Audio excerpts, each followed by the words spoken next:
Praise lord. దేవుని పరిశుద్ధమైన ఘనమైన శాస్త్రమైన నామానికి మహిమ ఘనత ప్రభావం కలిగి ఉంటాయి. దినాన పరిశుద్ధాత్మ దేవుడు మన ముందు ఉంచిన వాక్య భాగము యోబు గ్రంథము 23వ అధ్యాయము 10వ వాక్యము. నేను నడుచు మార్గము ఆయనకే తెలియను, ఆయన నన్ను శోధించిన తర్వాత నేను సువర్ణం వలె కనబడతాను. హల్లెలూయా. నేను నడుచు మార్గము ఆయనకే తెలియను, ఆయన నన్ను శోధించిన తర్వాత నేను సువర్ణం వలె కనబడతాను. ఆమేన్. యోబు నడుచు మార్గం, ఆమేన్. అందరు వినాలి. హల్లెలూయా. యోబు నడుచు మార్గము యోబుకి తెలియదంట.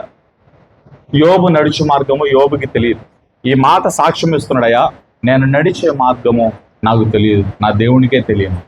నేను శోధించబడిన తర్వాత నేను సువర్ణంగా మారుతాను అని చాలా కాన్ఫిడెంట్గా చెప్తున్నాడు. హల్లెలూయా. యోబు గురించి మనం ఆలోచన చేస్తే 10 మంది పిల్లలు చనిపోయారు మనకు తెలుసు. ఆస్తిపాస్తులు అన్నీ పోయినాయి. ఒక్క దినంలోనే అపవాది సూటిగా యోబు జీవితంలోకి వచ్చి కురుపులు పెట్టి భయంకరమైన ప్రతికూలతను కలిగించాడు. యోబు మూలుగుతూ ఉన్నాడు. యోబు భార్య కూడా వచ్చి ఇంకెందుకు యథార్థతను విడిచిపెట్టలా, నీతిని విడిచిపెట్టలా అని నిందలేసి తిట్టి దేవుని దూషించి చచ్చిపో అని చెప్పి నిందలు కూడా వేసి వెళ్ళిపోయింది. హల్లెలూయా. Praise Lord. స్నేహితులు కూడా వచ్చారు, స్నేహితులు కూడా వారి ఇష్టానుసారంగా వారు మాట్లాడారు. Praise Lord. అయితే ఇప్పుడు యోబు ఏమంటున్నాడంటే, నేను ఎలా నడవాలో, ఎటు వెళ్ళాలో, నా మార్గం ఏంటో, నేనేం చేయాలో నాకేం తెలియదు, కానీ నేను నడిచే మార్గం, నేనేం చేయాలో, నా మార్గం ఏంటో, నేను చేయాల్సిన పని ఏంటో దేవునికి తెలుసు. హల్లెలూయా. చూడండి, ఈ కష్టాల్లో, ఈ ప్రతికూలతలు యోబు ఒక నిరీక్షణతో ఒక మాట చెప్తున్నాడు.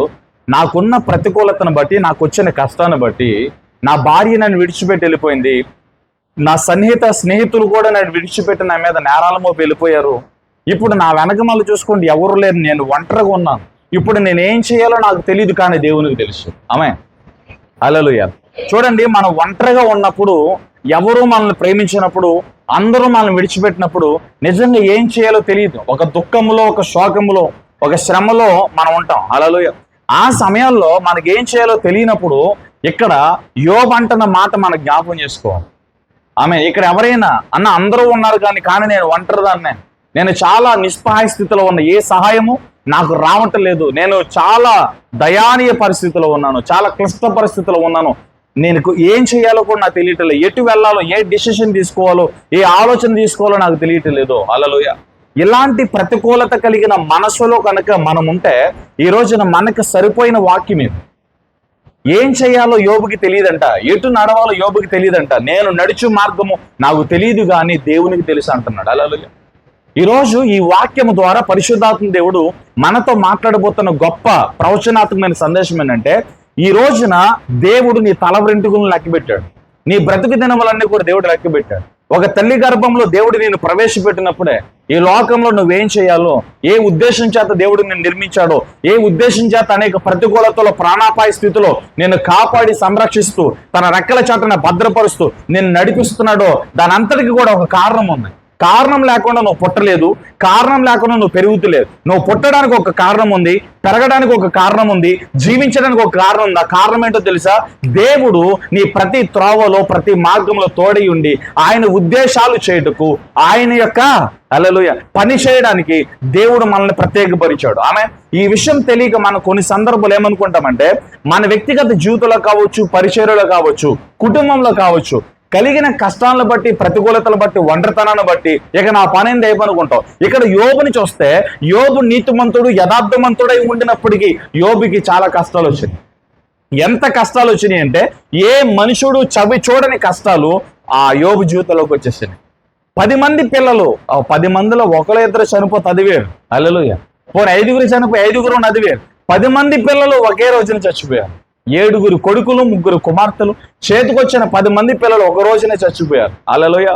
తన కష్టపడి సంపాదించుకున్న మందలో ఒంటెలు కానీ, గాడిదలు కానీ, ఎద్దులు కానీ, అన్ని మందలన్నీ కూడా ఆ మూల నుండి ఈ మూల నుండి శత్రువులు వచ్చి తీసుకెళ్లిపోయారు. ఇది బయలుపరచడానికి, చెప్పడానికి నేను అక్కడనే మిగిలిన. మరొకటి వచ్చి అంటున్నాడు, ఆకాశం నుండి నేరుగా ఎంత ఇదో చూడండి, ఆకాశం నుండి అగ్ని కురిచి పంట పొలాలన్నీ కూడా దగ్నం అయిపోయినాయి, కాలిపోయినాయి. ఇది చెప్పడానికి నేను ఒక్కనే వచ్చాను.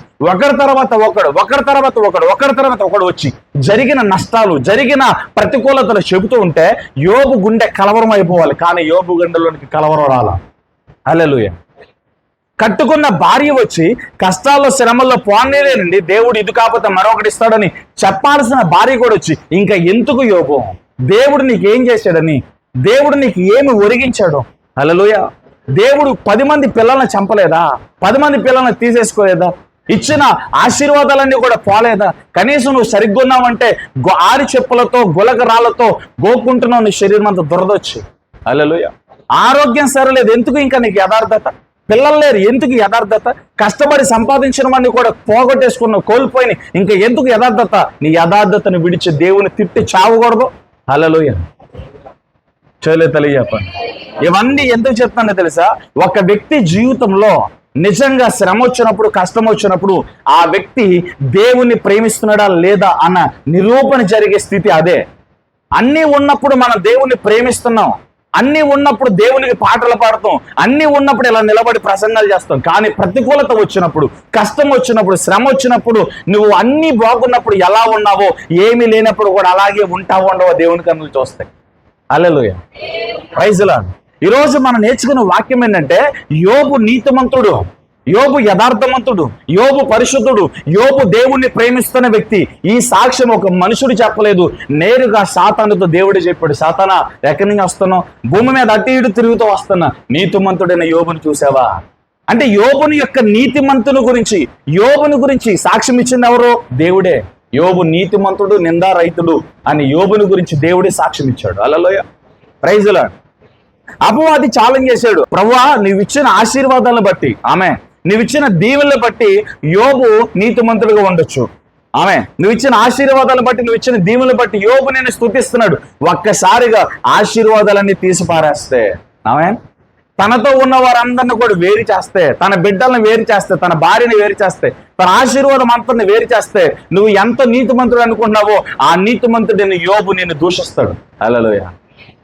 ఇది పన్ను, సాతానికి దేవునికి పన్ను మీది. హల్లెలూయా. నువ్వు ఇచ్చిన ఆశీర్వాదం బట్టి తన సంతోషిస్తున్నాడు, నువ్వు ఇచ్చిన దీవెన బట్టి అతడు హర్షిస్తూ నేను స్తుతిస్తున్నాడు. ఆ దీవెనను కనుక తీసేస్తే, ఆశీర్వాదాన్ని కనుక తీసేస్తే, ఆ మేలులన్నీ తీసేస్తే యోబు నేను ఖచ్చితంగా దూషిస్తాడు, యోబు ఖచ్చితంగా నేను తిడతాడు, యోబు ఖచ్చితంగా నీ మీద నేరారోపణ చేస్తాడు. ఇది సాతాను నేరుగా దేవునితో మాట్లాడిన మాట. హల్లెలూయా. Praise Lord. దేవునికి ఎంత నమ్మకమో చూడండి యోబు మీద.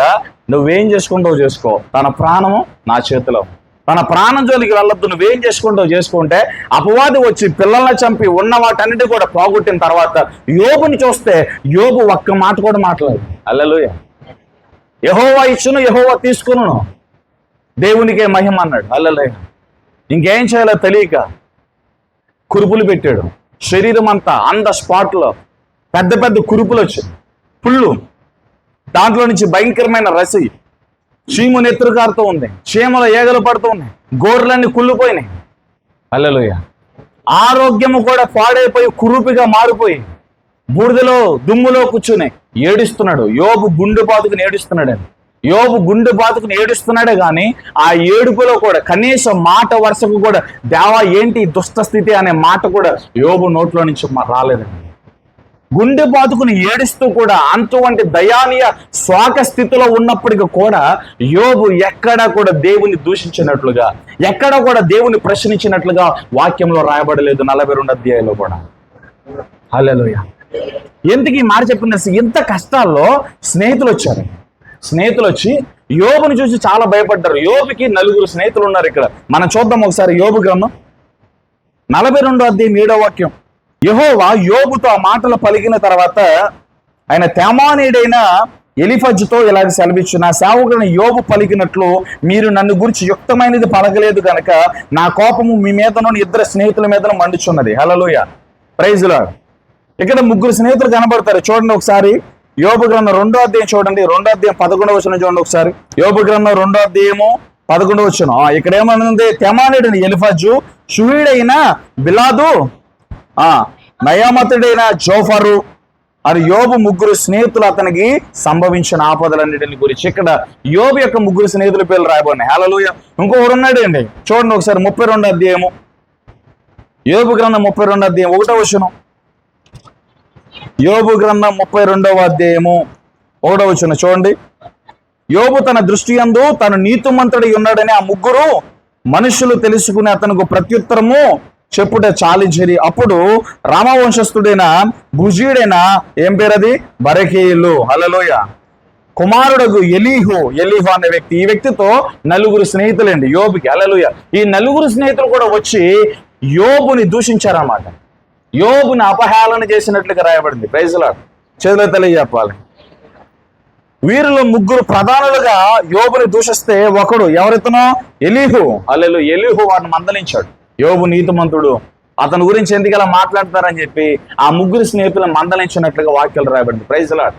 హల్లెలూయా. ఇప్పుడు ఈ ముగ్గురు స్నేహితులు వచ్చి ఏమంటున్నారంటే చాలా జాగ్రత్తగా వినండి. యోబు దగ్గరికి వచ్చి, అయ్యో యోబు, నువ్వేదో పాపం చేసావు, నువ్వేదో తప్పు చేసావు, నువ్వు నీతిమంతుడు అని పైకి చెప్పుకుంటున్నావు కానీ నువ్వేదో తప్పు చేసావు, నువ్వేదో పొరపాటు చేసావు, నీ అంతరంగంలో ఏదో పాపం దాచావు, నువ్వు దాచిన పాపాన్ని బట్టి, నువ్వు చేసిన పాపాన్ని బట్టి, నువ్వు జరిగించిన తప్పిదాన్ని బట్టి దేవుడే నీకు తీర్పు తీరుస్తున్నాడని చెప్పి డైరెక్ట్ గా ఈ ముగ్గురు స్నేహితులు వచ్చి యోబు దగ్గర నిలబడి తీర్పు తీరుస్తున్నారండి. హల్లెలూయా. Praise lord. చెప్పండి.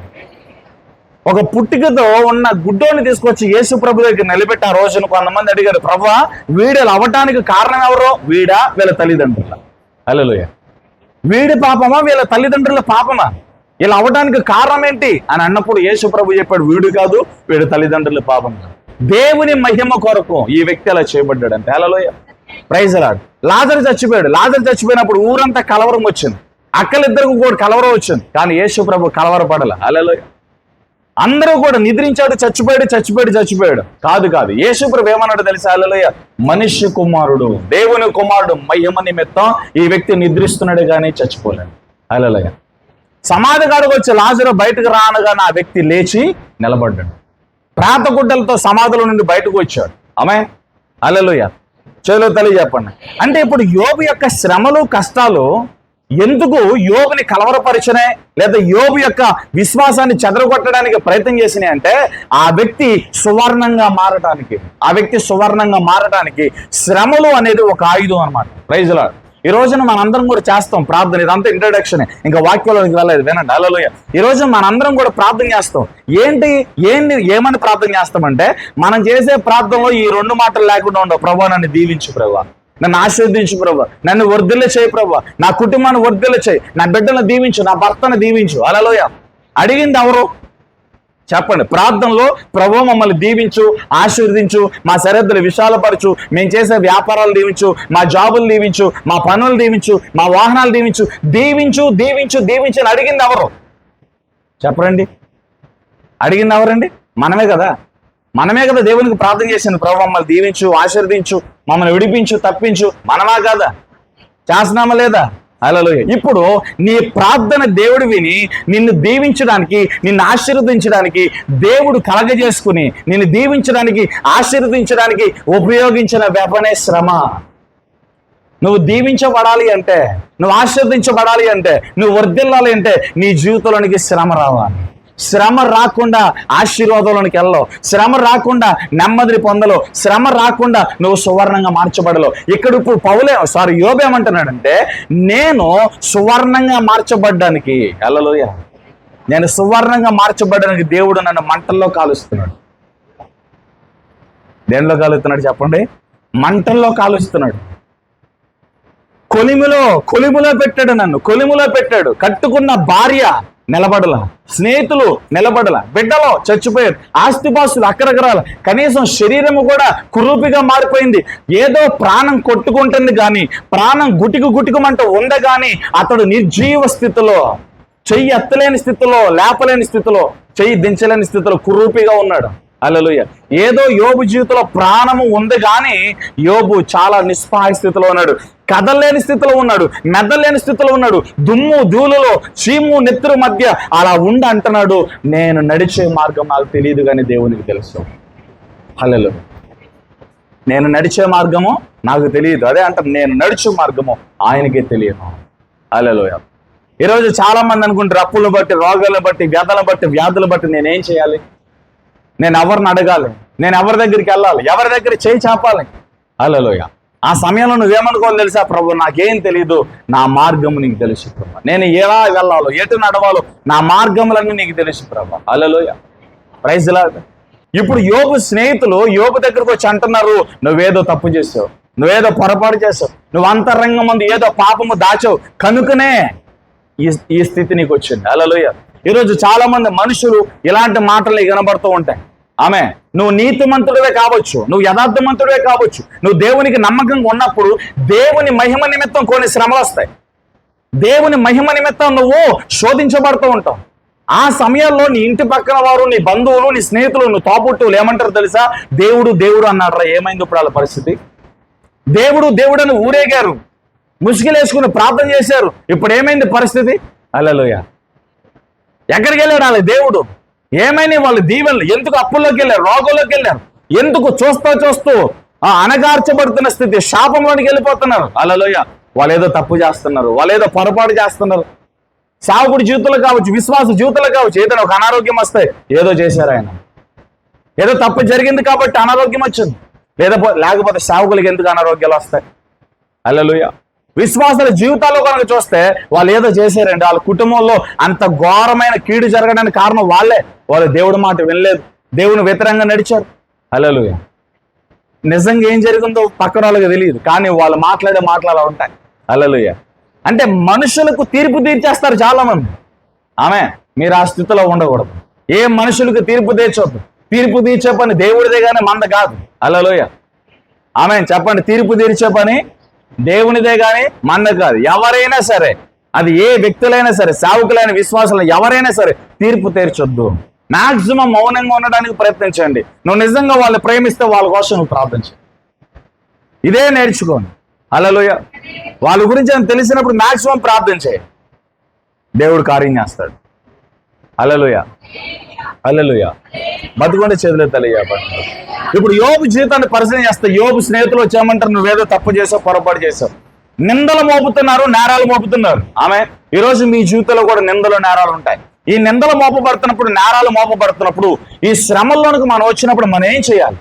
మనం దీవించబడడానికి ఖచ్చితంగా ఈ శ్రమలే హల్లెలూయా దేవుడు అనుమతిస్తాడా అన్నది ఈరోజు ఈ వాక్యం ద్వారా మనం క్లారిటీగా తెలుసుకోబోతున్నాం. నిజంగా మనం దీవించబడాలి అంటే, ఈ స్థితి నుండి మనం హెచ్చించబడాలి అంటే ఖచ్చితంగా అగ్ని రావాలి, శ్రమ రావాలి, శ్రమల కొలుములోనికి మనం వెళ్ళాలి. ఆమె కొన్ని ఎగ్జాంపుల్స్ చెప్తా.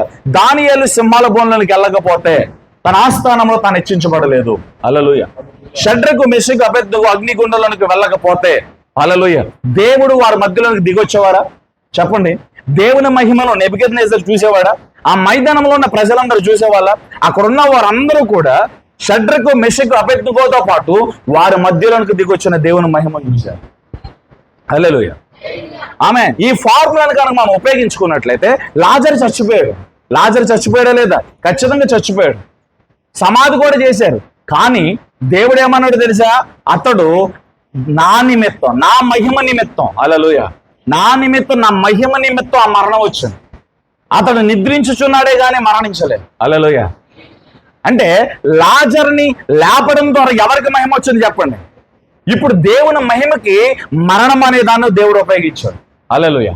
కొంతమంది గుడ్డోలుగా పుట్టారు. గుడ్డోలుగా పుట్టినప్పుడు యేసు ప్రభు వారి దగ్గరికి చాలా మంది వచ్చారు. చాలా మంది గుడ్డివారు చూపునందారు. ఎందుకని గుడ్డివారుగా పుట్టారంటే హల్లెలూయా ఆ గుడ్డితనం నుండి వారు విడుదల పొందినప్పుడు ఆ జరిగిన డెలివరెన్స్ ని బట్టి, అద్భుతాన్ని బట్టి దేవునికి మహిమ రావాలి. హల్లెలూయా. అనగా దేవుని మహిమ నిమిత్తం, మన ఆశీర్వాదం నిమిత్తం మన జీవితంలో దేవుడు కొన్ని శ్రమలు అనేవి ఆయనంతటికి ఆయన అలౌ చేశాడు. హల్లెలూయా. అంటే ఇప్పుడు నీ జీవితంలో శ్రమ ఎంతకు వచ్చింది అంటే, ప్రభువా ఈ శ్రమ నా జీవితంలో రాకుంటే బాగుండు అనుకుంటే కుదరదు. హల్లెలూయా. ఈ శ్రమలో, ఈ పోరాటంలో నేను ఫైట్ చేయడానికి నాకు నీ కృప ఇవ్వు ప్రభువా. ఈ శ్రమలో నిలబడడానికి, ప్రతికూలతలో నడవడానికి, కుడికి ఎడమికి త్రుట్లలో పోకుండా చక్కని మార్గంలో నేను నడవడానికి నీ నడిపింపు నాకు ఇవ్వు ప్రభువా. ఈ రీతిగా మనం ప్రార్థన చేయాలి. హల్లెలూయా చెప్పండి. హల్లెలూయా. ఈరోజు శ్రమలు ఎందుకు మనకి? శ్రమలు ఎందుకు అంటే ఒక మాటలో చెప్పాలంటే నీ ఆశీర్వాదం కొరకు, రెండోదిగా దేవుని మహిమ కొరకు. ఇప్పుడు ఖచ్చితంగా మన వాక్యంలోకి వచ్చాం. ఇదంతా ఇంట్రడక్షన్ చెప్పి ఇప్పుడు శ్రమ ఎందుకు? ఎందుకని యోబు నేను నడిచే మార్గం నాకు తెలియదు, ఆయనకే తెలియను, నా మార్గము ఆయనకే తెలియను. హల్లెలూయా. ఎందుకు ఈ మాట అన్నాడంటే శ్రమ ద్వారా రెండు రకాల అద్భుతాలు జరగాలి. ఒకటి హల్లెలూయా నీవు ఎలాంటి వాడువో దేవుడు తెలుసుకుంటాడు. అనగా పరీక్షించబడడం ద్వారా నువ్వు దేవుని ప్రేమిస్తున్నావో లేదో దేవుడు తెలుసుకోవాలంటే నీ జీవితంలోనికి శ్రమ రావాలి. రెండోదిగా నువ్వు ఆశీర్వాదం పొందాలి అంటే శ్రమ రావాలి. మూడోదిగా నిన్ను బట్టి, నీ ఇంటిని బట్టి, దేవుడు జరిగించిన కార్యాలను బట్టి దేవునికి మహిమ రావాలంటే శ్రమ రావాలి. శ్రమ లేకపోతే దేవునికి మహిమ రాదు. శ్రమ లేకపోతే నీ జీవితంలో ఆశీర్వాదం ఉండదు. శ్రమ లేకపోతే నువ్వు ఎలాంటోడో దేవునికి తెలియదు. అసలు క్రైస్తవుని భక్తి, క్రైస్తవుని విశ్వాసం ఖచ్చితంగా చెప్పాలంటే శ్రమ మీద ఆధారపడము. హల్లెలూయా. క్రైస్తవుని జీవితం ఎక్కడ ఆధారపడము చెప్పండి? శ్రమ మీద ఆధారపడము.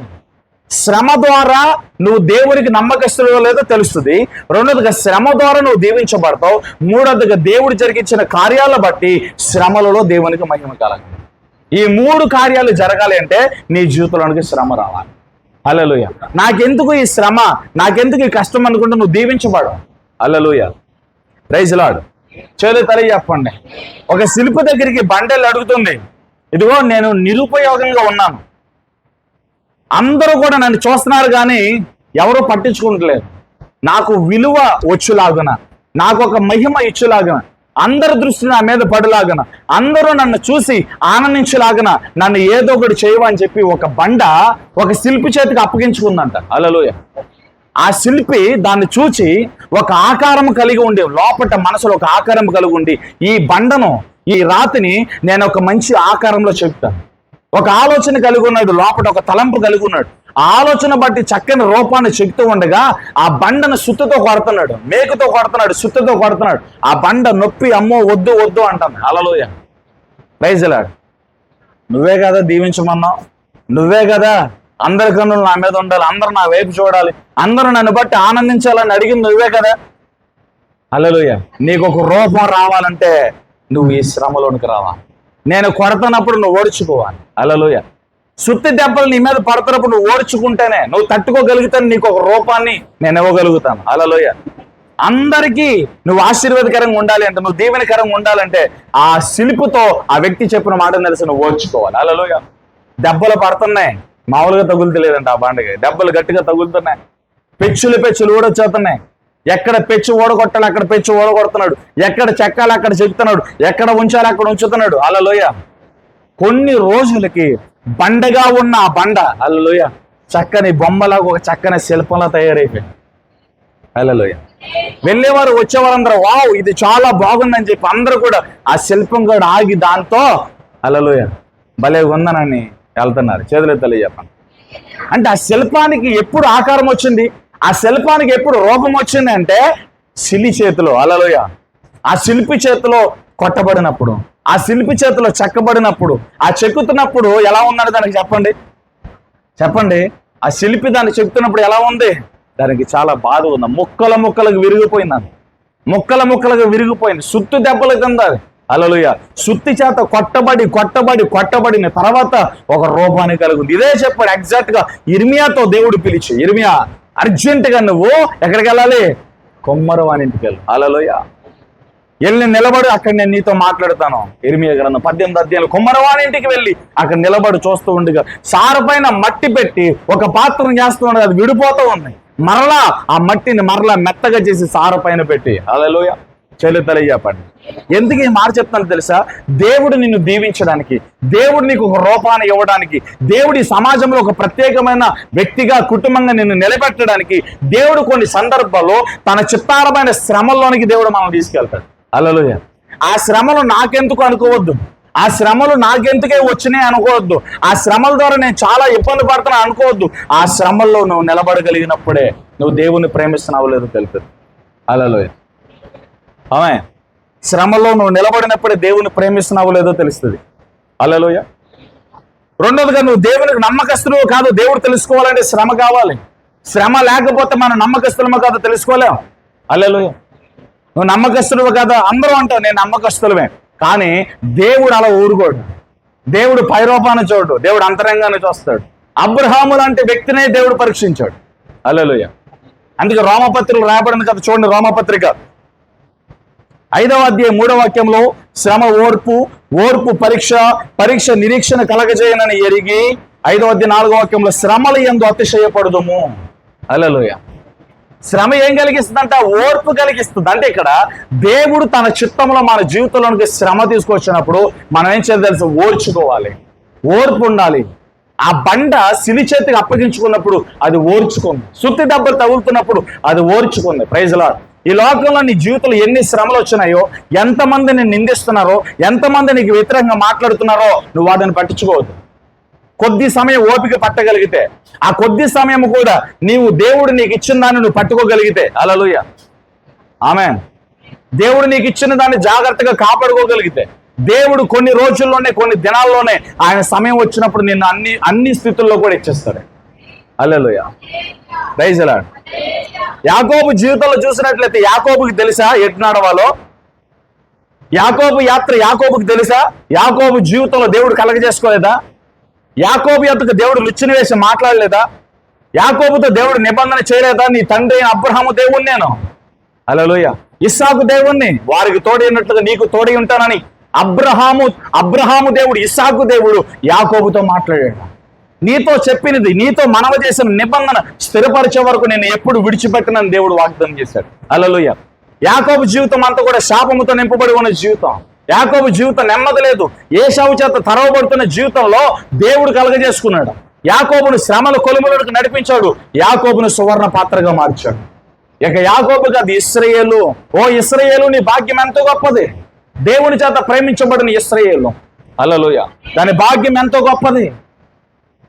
మోసగడిన యాకోబుని దేవుడు ఇశ్రాయేలుగా మార్చి ఇశ్రాయేలు అనే గొప్ప పేరుని దేవుడు పెట్టాడు యాకోబు.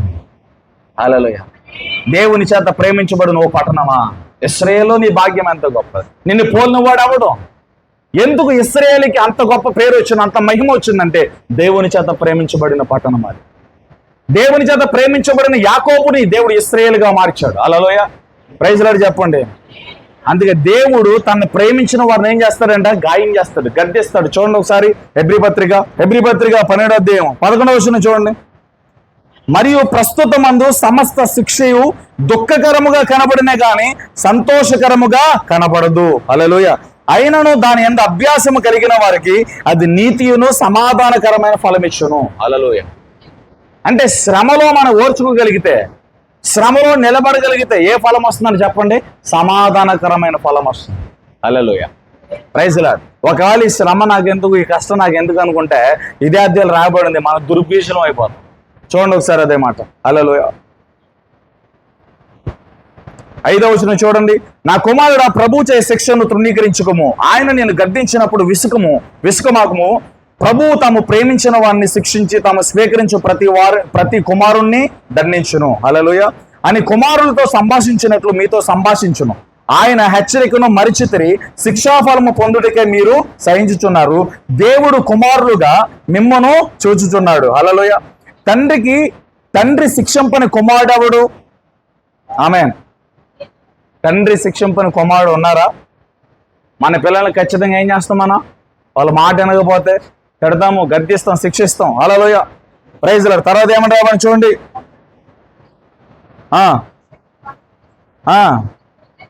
మీరు పొందని ఎడల శిక్షను పాలు పొందుతున్నారు. ఒకవేళ శిక్షలో పాలు పొందకపోతే మీరెవరు చెప్పండి? ఆ మాట అండర్లైన్ చేయండి.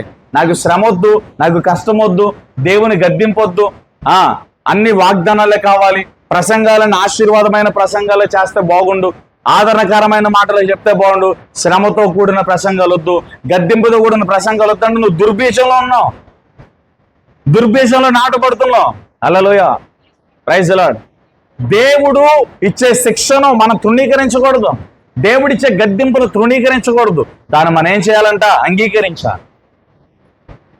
కుమారుడు ఎప్పుడైతే తండ్రి యొక్క గద్దింపును అంగీకరిస్తాడో ఆ వ్యక్తి సమాధాన ఫలాన్ని పొందుతాడు. ఒకవేళ ఆ గద్దింపును కనుక త్రోసి వేస్తే దుర్బీజంలోనికి ఆ వ్యక్తి వెళ్ళిపోతాడు. Praise the Lord. ఈ రోజు నీ జీవితంలో శ్రమలు ఎన్నున్నా, కష్టాలు ఎన్నున్నా, ఉపద్రవాలు ఎన్నున్నా దేవుడు విడిచిపెట్టాడు. ఎందుకంటే యోబుని దేవుడు విడిచిపెట్టలేదు. హల్లెలూయా. శ్రమలో దేవుడు యోబుని చూసినప్పుడు యోబు నీతిమంతుడుగానే కనబడ్డాడు. అన్నీ ఉన్నప్పుడు ఎంత నీతిమంతుడుగా ఉన్నాడో, అన్నీ పోయినా కూడా యోబు నీతిమంతుడుగానే ఉన్నాడు. హల్లెలూయా, ఆమేన్. సమస్త ఆశీర్వాదాలతో నింపబడిన యోబు ఎంత నీతిమంతుడు, అన్నిటిని కోల్పోయి క్రూపిగా ఉన్న యోబు కూడా అదే నీతిని కొనసాగించాడు. అదే విశ్వాసాన్ని కొనసాగించాడు, అదే పరిశుద్ధతను కొనసాగించాడు. పక్కన భార్య లేకపోయినా, స్నేహితులు లేకపోయినా, ఆస్తిపాస్తులు లేకపోయినా, ఎవరు లేకపోయినా యోబు నీతిని యథార్థంగా కొనసాగించాడు. యోబు నీతిమంతుడుగానే ఉన్నాడు. యోబు విశ్వాసంతో నింపబడిన వాడే ఉన్నాడు. హల్లెలూయా. ఈరోజు మన భక్తి కూడా ఎలాగ ఉండాలి, మన విశ్వాసం కూడా ఎలాగ ఉండాలి. హల్లెలూయా. అవకాశాన్ని బట్టి మారిపోవడం, అవకాశాన్ని బట్టి మాట్లాడడం అయితే దేవుడు మన జీవితంలో ఏమీ చేయలేడు. హల్లెలూయా. నీకు ఈ లోకంలో డబ్బు ఉండొచ్చు, అన్నీ ఉండొచ్చు, కానీ దేవుని రాజ్యంలో పేరు ఉండాలి కదా. దేవుని జ్ఞాపకార్థ గ్రంథంలో మన అన్ని రాయబడతానే కదా, మన క్రియలన్నీ లెక్కించబడతానే కదా. Praise Lord. హల్లెలూయా. దేవుని కన్నులు మనం చూస్తున్నప్పుడు మనం దేవునికి భయపడాలి. దేవునికి భయపడినప్పుడే దేవుడు ఏదైనా మన జీవితంలో చేయగలుగుతాడు, లేకుంటే దేవుడు దాటి వెళ్ళిపోతాడు. హల్లెలూయా. యోబుని దేవుడు చూశాడు. మొదట్లో ఎంత నీతిమంతుడో యథార్థమంతుడో అదే నీతి, అదే యథార్థత కురూపిగా మారిపోయినప్పుడు కూడా యోబు జీవితంలో కనపడదు. సాతాను చెలరేగిపోయాడు యోబు జీవితంలో. ఫైనల్ గా యోబుకి దండం పెట్టి వెళ్ళిపోయాడు. ప్రభువా నువ్వే గెలిచావు. యోబు నోట ఒక్క అవిశ్వాసపు మాట మాట్లాడించలేకపోయాడు. పిల్లల్ని చంపిన, అన్నిటినీ పోగొట్టిన, తన ఆరోగ్యం అంతా కూడా పాడు చేసిన, భార్యలో దూషించి చావమని చెప్పిన, స్నేహితులకు దూరి నిందలు మోపిన, నేరాలు మోపిన, ఎక్కడ బెండవలేదు. స్నేహితుల మాటలకు బాధపడలేదు, భార్య మాటను అసలు కేర్ చేయలేదు. హల్లెలూయా. అన్నీ ఉన్నప్పుడు యోబు ఎలా ఉన్నాడో, ఏమీ లేనప్పుడు కూడా యోబు అలాగే ఉన్నాడు. నేను ఓడిపోయాను, నువ్వు అన్నట్లుగా యోబు నీతిమంతుడే, నువ్వు అన్నట్లుగా యోబు నిందారహితుడే, నువ్వు అన్నట్లుగా యోబు నిజంగా నీతిమంతుడే అని తాగు ముడిచిన ఒక మార్గంలో వచ్చిన సాతాను 7 మార్గాల్లో పారిపోయాడు. సాతాను పారిపోయిన తర్వాత యోబును మరలా దేవుడు ఆశీర్వదించడం మొదలు పెట్టాడు. 2 అంతల దీవెనలతో యోబుని నింపాడు. ఈ ఫార్ములా మన జీవితంలో ఎప్పుడు కూడా అన్వయం చేసుకోవాలి. ఫిర్యాదు చేసేవాడు ఒకడు ఉన్నాడు, జాగ్రత్తగా వినండి. 2వ మాటలోకి వస్తాడు. ఫిర్యాదు చేసేవాడు, నేరాల మోపువాడు ఉన్నాడు. నువ్వు ఏదైనా ఒక బలహీనతను బట్టి ఒక రోజు నువ్వు ప్రార్థన చేయలేకపోయావు అనుకో, ఇదిగో పలానా వాళ్ళు ప్రార్థన చేయలే ఈ రోజున. హల్లెలూయా. నువ్వు ఏ నమ్మకం పెట్టుకున్నావు, ఆ నమ్మకం వారి మీద పనిచేయదు, వారు నీతిమంతులు కాదు. పలానా కుటుంబం, పేర్లు చెప్పట్లే కానీ పలానా కుటుంబం, పలానా సావుకుడు, పలానా సంఘం, పలానా పరిచర్య లేదు. ఒకప్పుడు ఓకే, ఇప్పుడు కాదు. హల్లెలూయా. ఫిర్యాదులు చేసేవాడు ఉంటాడు. నువ్వు ప్రార్థన చెయ్యని రోజున అపవాది వెళ్ళి దేవునికి ఫిర్యాదు చేస్తాడు. ఇదిగో నువ్వు నమ్మావు కదా, బాప్టిజం పొందింది కదా, బాప్టిజం పొందినప్పుడు ఏం చెప్పింది, నీ దగ్గర వచ్చినప్పుడు ఏం చెప్పింది, ఇప్పుడు ఉందా ఆ మాట. హల్లెలూయా. ఫిర్యాదులు చేసేవాడు, నేరాలు మోపేవాడు ఉంటాడు. వాడికి అవకాశం ఇవ్వకూడదు. మన బలహీనతను బట్టి, మన అవిధేయతను బట్టి దేవుని నామానికి అవమానం కలగకూడదు. యోబు జీవితంలో ఏది జరిగిందో అదే మన జీవితంలో కూడా జరుగుతూ ఉంటది. హల్లెలూయా. దేవునికి అపవాదికి ఎప్పుడు కూడా వారు జరుగుతూ ఉంటది. మన సాక్ష్యం కూడా యోబులాగానే ఉండాలి. మనం కూడా నీతిమంతుల్లాగానే ఉండాలి, యోబులాగానే ఉండాలి. హల్లెలూయా. Praise Lord. యోబు విషయంలో దేవుడు గెలిచాడు, అపవాది ఓడిపోయాడు. మన విషయంలో దేవుడు ఓడిపోతున్నాడు, అపవాది గెలుస్తున్నాడు. ఇదే బాధ. అదవుతుందా? యోబు విషయంలో దేవునికి మహిమ కలిగింది, యోబు విషయంలో దేవుడు గెలిచాడు, యోబు విషయంలో దేవుని నామం గణపరచబడింది. సాతాను ఓడిపోయాడు, తోక ముడుచుకుని పారిపోయాడు. మన జీవితంలో కనుక చూసినట్లయితే అనేక మార్లు దేవుడు ఓడిపోతున్నాడు. అపవాది నేరాలు మోపుతున్నాడు, అపవాది పేటరేగిపోతున్నాడు, అపవాది అనేక కుటుంబాల్లో చెలరేగిపోతున్నాడు. గల కారణం దేవుని మీద సనగడం, కొనగటం. ప్రభువా ఏం చేసావు ప్రభువా, నాకెందుకు ఈ శ్రమ వచ్చింది, నాకెందుకు ఈ నిందలు వచ్చినాయి, నాకెందుకు ఈ కష్టం వచ్చింది.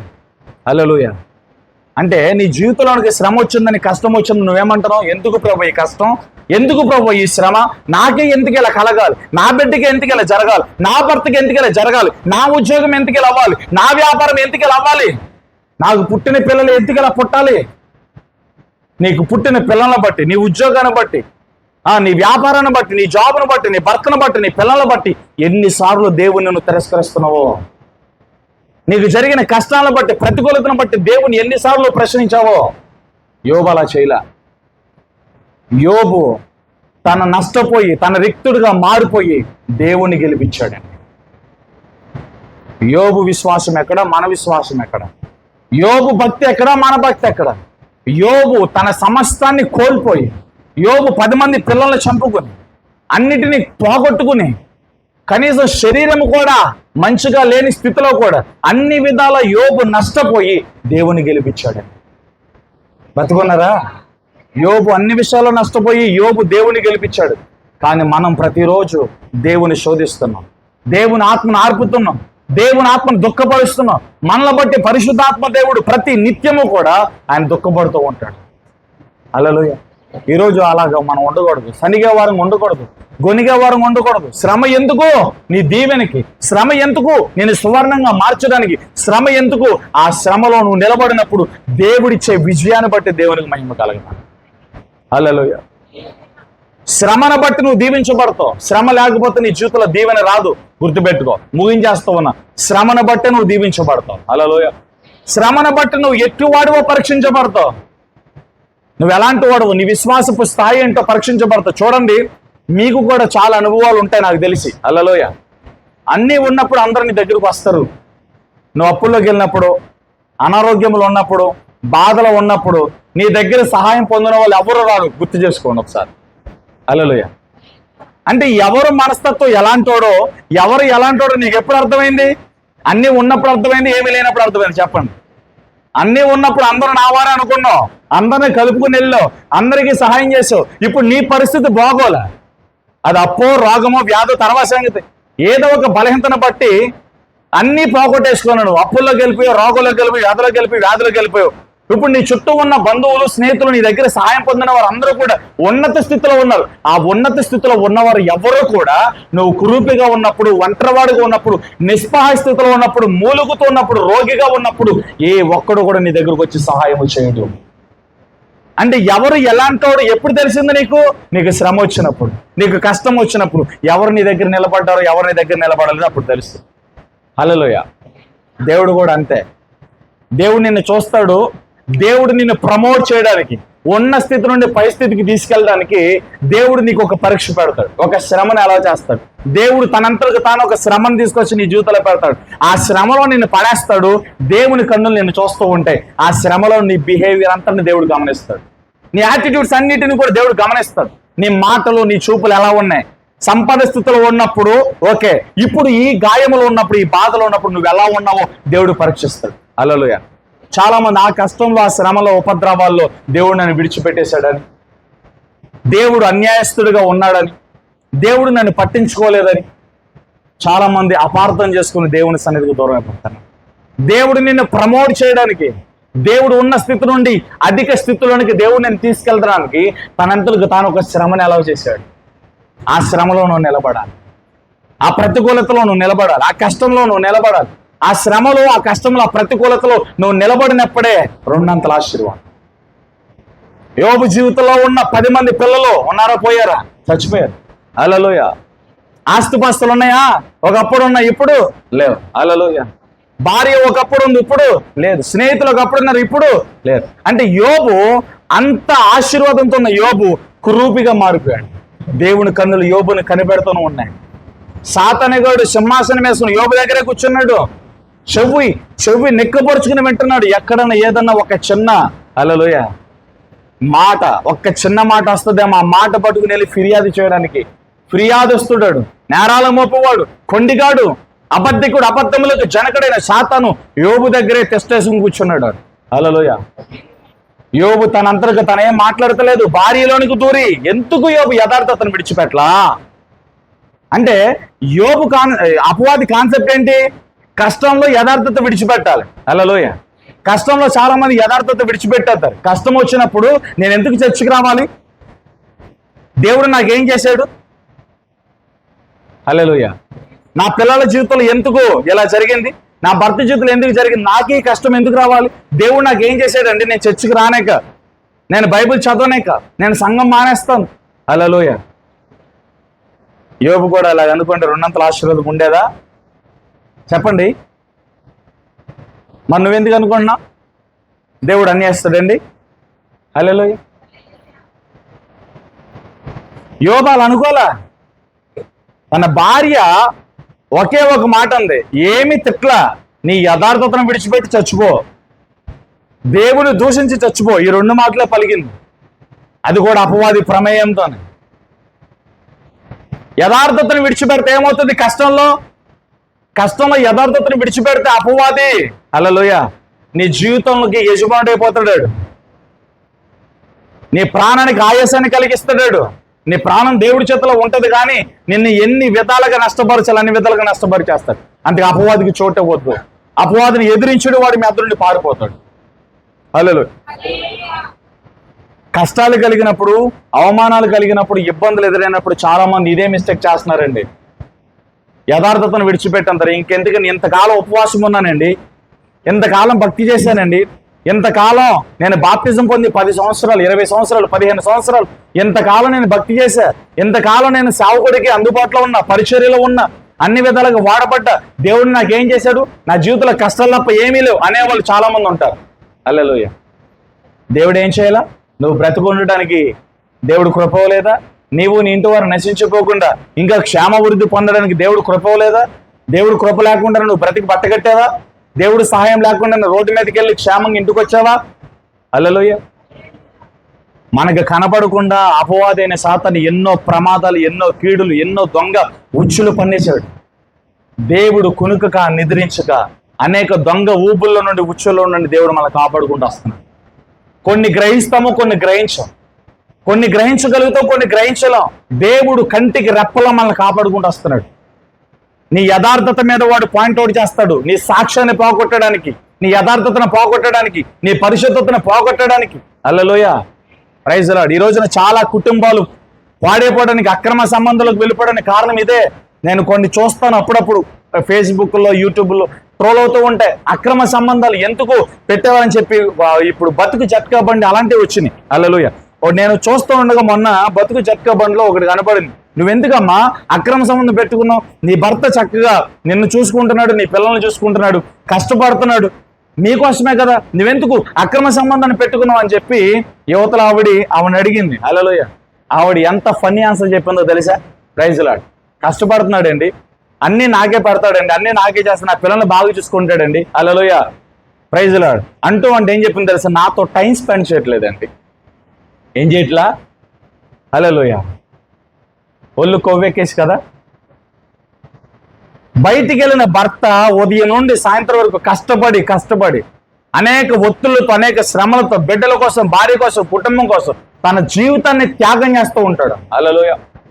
ఇంటికాడ కూర్చుని ఫోన్లు పట్టుకుని తిన్నాది ఎరక్క, మీరందరూ కదా కొంతమంది తిన్నాది ఎరక్క భర్తను మోసం చేస్తూ, బిడ్డలు మోసం చేస్తూ, తన కంటితో, తన చూపుడు వెళ్తూ తన కంటిని పొడి చేసుకుంటుంది. హల్లెలూయా. Praise the Lord. తెలియ చెప్పండి. ఎందుకు ఈ మాట చెప్పాను తెలుసా? అండర్స్టాండింగ్ లేకపోతే, సమాధానం లేకపోతే, నీ భర్తను అర్థం చేసుకోకపోతే మీ ఇద్దరి మధ్యలో ఏముంటది ఇంకా? హల్లెలూయా.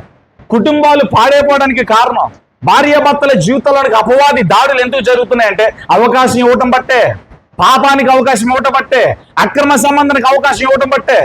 హల్లెలూయా. పరాయి పురుషుడి మీదకి, పరాయి స్త్రీ మీదకి వెళ్ళాల్సిన అవసరం ఏంటండి? నీకు దేవుడు భార్యని ఇవ్వలేదా? భర్తని ఇవ్వలేదా? దేవుడు నీకేం తక్కువ చేశాడు?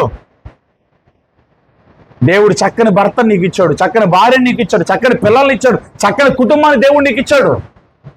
ఏం తక్కువ చేశాడు నీకు? హల్లెలూయా. ఎందుకు యథార్థతను విడిచిపెడుతున్నారు? నా భర్త నాతో టైం స్పెండ్ చేయట్లా. ఎంత దుర్మార్గంగా ఆలోచించింది. నీ కోసం కదా నీ భర్త కష్టపడేది, టైం స్పెండ్ చేయట్లా అంటే పని పాట మానేసి నీ ఒళ్ళోనే కూర్చోవాలా, నీ దగ్గరే కూర్చోవాలా? హల్లెలూయా. రెక్కల ముక్కలు చేసుకుని కష్టపడతారండి యజమానులు. ఇంటికాడ కూర్చొని కాసేపు ప్రార్థన చేసుకుని భర్త క్షేమం కోసం నువ్వు ప్రార్థన చేయాలి, వెళ్తున్న పని జరగాలని నువ్వు ప్రార్థన చేయాలి, నా బిడ్డల పక్షంగా, నా భర్త పక్షంగా నువ్వు ఉండు ప్రభువుని ప్రార్థన చేయాలి. నువ్వు వెంటనే నువ్వు బట్టలు ఉతుక్కొని, అన్నం వండుకొని, కూర వండుకొని, నీ పని చక్కబెట్టుకుని నువ్వు చేయాల్సింది ఏంటో తెలుసా? ప్రార్థన. ఇది చేయరు, ఫోన్ పట్టుకుని కూర్చుంటారు. ఎల్లుడేమో రకరకాల ఒత్తుల చేత, రకరకాల టెన్షన్ చేత వాడి దెప్పలు వాడు పడతా ఉంటే నీకేమో తిన్నా జరగదు. ఏంటంటే నన్ను అర్థం చేసుకునేవారు లేరు, ప్రేమించేవారు లేరు. నేను అర్థం చేసుకున్నాడు కాబట్టి, ప్రేమిస్తున్నాడు కాబట్టి నీ మీద ఏగ వాళ్ళకుండా నేను కాపాడుకోవడానికి రాత్రి పగల కష్టపడుతున్నాడు నీ భర్త. నీ భర్తకు నువ్వు లోబడు, నీ స్వపురుషునికి నువ్వు లోబడకుండు. ఇదే దేవుడు చెప్తున్నాడు. నీ భర్త నీకు శిరసై ఉన్నాడు. హల్లెలూయా. Praise the Lord. వేరే కాంటాక్ట్లోకి వెళ్ళమాకండి. ఫోనుల్లో పిచ్చ ఆశలు వేయకండి, జాగ్రత్త. ఎందుకు అవకాశం వచ్చింది కాబట్టి ఒక హెచ్చరిక ఇస్తున్నాను. మీరు అందరూ మంచోళ్ళే, అలా చేస్తారని కాదు, కానీ అపవాదికి అవకాశం ఇవ్వద్దు. మీ యథార్థతను పాడు చేసుకోవద్దు. అపవాది ఎప్పుడు కూడా మీ యథార్థతను టార్గెట్ చేస్తాడు. వన్స్ ఒక్కసారి మీ యథార్థతను కనుక పోగొట్టుకుంటే, మీ పరిశుద్ధతను కనుక పోగొట్టుకుంటే మరలా అది పొందుకోవడం కష్టం. అది అపవాదికి తెలుసు. హల్లెలూయా. Praise Lord. అపవాదికి తెలుసు వాడు నీ ప్రార్థన జీవితం మీద దాడి చేయడు, ముందు నీ యథార్థత మీద దాడి చేస్తాడు. యథార్థత లేకుండా, పరిశుద్ధత లేకుండా ఎన్ని గంటలు ప్రార్థన చేసిన దాంట్లో శక్తి లేదు. ఈ విషయం వాడికి తెలుసు. హల్లెలూయా. ముందు వాడు చేసే ఫైట్ ఏంటో తెలుసా? ముందు వాడు వేసే అగ్నిబాణం ఏంటో తెలుసా? నీ పరిశుద్ధతను పోగొట్టాలి, నీ యథార్థతను పోగొట్టాలి. ఎప్పుడైతే నీ యథార్థత, నీ పరిశుద్ధత పోతుందో నీ ప్రార్థనలో శక్తి లేదు, వాడిని ఏం చేయలేదు. కాబట్టి యథార్థమంతులు చేసే ప్రార్థన, నీతిమంతులు చేసే ప్రార్థన, అభిషేకంతో కూడిన ప్రార్థన వాడి క్రియలన్నింటిని కూలగొట్టేస్తుంది, వాడి అగ్నిబాణాలు ఆర్పేస్తుంది. అంతేగా వాడు ఏం చేస్తాడు? నువ్వు ప్రార్థన చేస్తే చేసుకో, ఇబ్బంది లేదు. కానీ సినిమా చూడు, నాటక చూడు. చాలా మంది ప్రార్థన చేస్తారు, సినిమాలు చూస్తూ ప్రార్థన చేస్తారు, నాటకాలు చూస్తూ ప్రార్థన చేస్తారు, సనుగుతూ ప్రార్థన చేస్తారు, గొనుగుతూ ప్రార్థన చేస్తారు, దేవుని శోధిస్తూ ప్రార్థన చేస్తారు, సేవకుల మీద, పరిశుద్ధుల మీద నిందలేస్తూ ప్రార్థన చేస్తారు. ప్రార్థన జీవితమే మారు మనసు లేని జీవితమే. హల్లెలూయా. చూసా ఎంత తెలివిగా బిహేవ్ చేస్తున్నాడు వాడు. సనిగించడం, గొనిగించడం, తిట్టడం, నేరాలు మోపడం అన్నీ చేయమంటాడు, ప్రార్థన కూడా చేయమంటాడు. ప్రార్థన మానమంటావు. ఇవన్నీ చేస్తూ ప్రార్థన చేస్తే ఏంటో ఉపయోగం చెప్పండి? హల్లెలూయా. నీ ప్రార్థనలో శక్తి ఉంటుందా? నీ ప్రార్థనలో యథార్థత లేనప్పుడు నీ ప్రార్థనలో నీకు శక్తి ఎలా వస్తుంది? నీ ప్రార్థనలో దేవుని ఇన్వాల్వ్మెంట్ లేనప్పుడు నీ ప్రార్థనలో అభిషేకం ఎలా వస్తుంది? హల్లెలూయా. సేవకుల దగ్గర నుంచి విశ్వాసుల వరకు ఇదే తీరు నడుస్తుంది. అపవాది దేని మీద ఆడు బాణాలు వేస్తున్నాడు తెలుసా? నీ యథార్థత మీద, నీ పరిశుద్ధత మీద. యథార్థతను పోగొట్టుకున్నావా, పరిశుద్ధతను పోగొట్టుకున్నావా, దేవునితో సన్నిహిత సావాసం పోగొట్టుకున్నావా, దేవునికి శత్రువైపోతాం, వేరైపోతాం. లోక స్నేహం దేవునికి వైరం అని మీరు ఎరగరా? హల్లెలూయా. Praise lord. ఇప్పుడు యోబు యొక్క యథార్థతను ఆడు పాయింట్అవుట్ చేశాడు. నీ యథార్థతను ఎందుకు విడిచిపెట్టావు యోబు? హల్లెలూయా. ఏంటంటే చెప్పండి, యథార్థతను ఎందుకు విడిచిపెట్టావు? హల్లెలూయా. నీ యథార్థతను ఒక్కసారి విడిచిపెట్టి దేవుని దూషించి చాలు. ఒక్క మాట పలిగితే అపవాదికి పండుగ అయిపోయేది. కానీ అపవాదికి దేవుడు యోబు అవకాశం ఇవ్వాలి. ఒక్క మాట కాదు కదా, ఒక్క సున్నా కూడా పలకలేదు దేవునికి వ్యతిరేకంగా. హల్లెలూయా. ఈరోజు ప్రార్థన చేస్తున్నాను, బాగానే ఉన్నాను అనుకుంటున్నావు, యథార్థతను దొంగిలించుకెళ్ళిపోయాడు. యథార్థమంతుడుగానే ఉన్నావా? యథార్థతను కొనసాగిస్తున్నావా? సాక్ష్యము, పరిశుద్ధత ఉందా? ఏదో కాసేపు ప్రార్థన చేసుకుంటున్నాను, వాక్యం చదువుకుంటున్నాను, చల్లారిపోయి అలా అనుకుంటూ వెళ్ళిపోతున్నావా? నిజంగా యథార్థత కలిగి ఉన్నావా? నీతిమంతురాలవేనా? పరిశుద్ధతని కలిగి ఉన్నావా? హల్లెలూయా. పాపాన్ని శరీరం నుంచి అవాయిడ్ చేయాలి. నీ కుటుంబంలోనికి, నీ బిడ్డల జీవితంలోనికి రానివ్వకూడదు. హల్లెలూయా. Praise the Lord. దేవుణ్ణి నమ్ముకున్నామంటే అన్నీ అలంకరించుకుంటాం, దేవుణ్ణి నమ్ముకున్నామంటే అన్నీ చేయకూడని అన్నీ చేస్తాం. మళ్ళీ ప్రార్థనే అలంకరణే. ప్రార్థనే చేసేది చేయటమే. ప్రార్థనే మాటలే. ప్రార్థనే తిట్టులే. హల్లెలూయా. బూతులాడుతూ, తిడుతూ, సినిమాలు చూస్తూ, నాటకాలు చూస్తూ, ఇష్టానుసారంగా బ్రతుకుతూ ఉండి ప్రార్థన చేస్తే ఆ ప్రార్థనలో శక్తి ఉంటుందంటారా? ఆ ప్రార్థన అపవాదిని ఏమైనా చేయగలుగుద్దంటారా? ఆ ప్రార్థన వల్ల దేవునికి కాదు, అసలు నీకన్నా ఏదైనా మేలు కలుగుద్దంటావా? హల్లెలూయా. యథార్థత లేని ప్రార్థన నథింగ్. అందుకే నీతిమంతుల ప్రార్థన మన్నోపూర్వకమైనది, అది బహు బలము కలిగిన. హల్లెలూయా. ఒకసారి పౌలు వేరావేశంతో మాట్లాడేశాడు ఒకసారి సంఘంలో. హల్లెలూయా. అందరూ బాధపడ్డారు, సంఘస్థులందరూ బాధపడ్డారు. ఏంటి పాస్టర్ గారు ఎలా మాట్లాడారు? ఏంటి ఎంత కోపం, ఏంటి ఎంత షార్ట్ టెంపర్, ఏంటి ఎందుకు ఇలా మాట్లాడాడు అని చెప్పి పౌలు గారి గురించి అందరూ కూడా చాలా ఇదిగా మాట్లాడుకుంటున్నారు. ఆ 2వ వారంలో పౌలు గారికి తెలిసింది. హల్లెలూయా. అప్పుడు చెప్పాడు, దానికి క్లారిటీ ఇచ్చాడు. 2 కొరింథీ పత్రిక 11వ అధ్యాయంలో పౌలు గారు క్లారిటీ ఇచ్చారు. కళ్ళున్న వాళ్ళు చూడండి, పరిశుద్ధ గ్రంథం వాళ్ళు తెరవండి. 2 కొరింథీ పత్రిక 11వ అధ్యాయంలో ఏమన్నాడు చూడండి. కొంచెం అవివేకముగా నేను మాట్లాడినను మీరు సహింపవలని కోరుచున్నాను. హల్లెలూయా. ఏంటంటే కొంచెం అవివేకంగా నేను మాట్లాడినాను, మీరు సహించుకోవాలను. హల్లెలూయా. Praise the Lord. ఎందుకు అవ్యంగా మారాడో చూడండి. కోరుకుంటున్నాడు, సహింపవాలని కోరుచున్నాను. నన్ను గురించి మీరు ఎలాగైనా సహించుడి, దైవాశక్తితో మీ ఎడల ఆసక్తి కలిగి ఉన్నాను. హల్లెలూయా. దైవాశక్తితో మీ ఎడల ఆసక్తి కలిగి చెప్పబడిన వాక్యముల నుండి తొలగిపోకూడదని, వేరు చేయబడకూడదని, చెప్పబడిన వాక్యంలో నాటబడాలని దైవాశక్తితో. హల్లెలూయా. కొంచెం అవివేకంతో మాట్లాడాడంట. Praise the Lord. తర్వాత ఇక్కడ ఏమంటాడు చూడండి. దైవశక్తితో మేడల ఆసక్తి కలిగి ఉన్నాను. ఎందుకనగా పవిత్రురాలైన కన్యకగా ఒకడే పురుషునికి అనగా క్రీస్తునకు సమర్పింపవాలని మిమ్మల్ని ప్రదానము చేసితను గాని హల్లెలూయా సర్పము తన కుయుక్తి చేత హవ్వను మోసపరుచున్నట్లు హల్లెలూయా సర్పము కుయుక్తి చేత హవ్వను మోసపరుచున్నట్లు మీ మనసులను అపవాదం మోసపరుస్తాడని భయంతో హల్లెలూయా ప్రైజ్ ది లార్డ్. హవ్వను మోసపరిచేశాడు. తర్వాత చూడండి, మీ మనసును చెరపబడి క్రీస్తు ఎడలనున్న సరళత నుండి పవిత్రత నుండి ఎట్లయినను తొలగిపోవనమని భయపడుచున్నాను. హల్లెలూయా క్రీస్తు ఎడల మీరున్న సరళత, యథార్థత, పరిశుద్ధత, నమ్మకత్వం నుండి మీరు బయటికి వెళ్ళిపోతారా అని. హల్లెలూయా అంటే పాస్టర్ గారు గద్దించి వాక్యం చెప్పాడు, ఆ వాక్యము నీకేదైనా గుచ్చుకుంటే నన్నే టార్గెట్ చేశాడు, నన్నే పాయింట్అవుట్ చేశాడు. ఇలాగ అనుకున్నారు పౌలు గారిని కూడా ఆ రోజున. హల్లెలూయా పౌలు గారిని ఇలాగ అపార్థం చేసుకున్నారు. ప్రేమ కలిగిన పౌలు ఎందుకు ఇలా మాట్లాడాడు, రోషం కలిగిన పౌలు ఎందుకు ఇలా మాట్లాడాడు, ఏమైంది దీనికి హల్లెలూయా దానికి క్లారిటీ ఇచ్చాడు. క్రీస్తు యేసునందున్న సరళత నుండి, పరిశుద్ధత నుండి, యథార్థత నుండి మీరు తొలగిపోతారేమోనని. సర్పము అవ్వను మోసగించినట్లుగా సాతాను మీ మనసులను చెరుపుతాడేమోనని భయముతో. Hallelujah praise the Lord. ఎందుకు వాక్యము చేత కొన్ని సందర్భాల్లో గద్దిస్తాము అంటే ఇదే కారణం. సరళత నుండి తొలగిపోకూడదు. ఆమేన్ హల్లెలూయా పరిశుద్ధత నుండి తొలగిపోకూడదు, యథార్థత నుండి తొలగిపోకూడదు. ఆమేన్ హల్లెలూయా గట్టిగా చెప్పండి. ఈ రోజున యథార్థత జాగ్రత్త. యథార్థత లేకుండా నువ్వు ప్రార్థన చేస్తే అది దేవుడు కార్యం చేయలేడు. అది దేవుని వద్దకు వెళ్ళదా ప్రార్థన. హల్లెలూయా చాలా మంది సనుగుతూ గొనుగుతూ ఇక్కడ ఉన్న వాళ్ళు చాలా మంది అంటారు, అప్పుల్లో ఉన్నవారు, కష్టంలో ఉన్నవారు, వ్యధలో ఉన్నవారు, బాధలో ఉన్నవారు, ప్రతి ఒక్కరు నోటి నుండి వచ్చే ప్రాముఖ్యమైన మాట నాకెందుకు ఇలా జరుగుతుంది, ఇంకా ఎన్ని రోజులు ఈ తెప్పలో. హల్లెలూయా ఎన్ని రోజులు అదొక శోధన. హల్లెలూయా దేవుడు నువ్వు శోధిస్తూ ఉంటే ఎన్ని రోజులైతే నీకెందుకో. నీ మీద ఉన్న కష్టం నువ్వు మోయట్లా, నీ మీద ఉన్న ప్రతికూలత నీ మీద ఉంది, కానీ దాన్ని భరించడానికి శక్తి దేవుని యొద్ద నుండి నీకు వస్తుంది. హల్లెలూయా నువ్వెంత మటుకు భరించగలవో, నువ్వెంత ఓర్చుకోగలవో, ఎంత కష్టాన్ని ఫేస్ చేయగలవో అంతకు మించింది ఏది రావట్లా నీకు. Hallelujah praise the Lord. ఏడుపు, ప్రతిదానికి ఏడుపు. అయిపోయింది. ఏమైపోయింది? హల్లెలూయా యోబు జీవితం కూడా అయిపోయిందా? భార్య అదే మాట, ఇంకెందుకు యథార్థత, వదిలిపెట్టి యథార్థత. అయిపోయిందాక నీ జీవితం, ఇంకెవరు లేరక.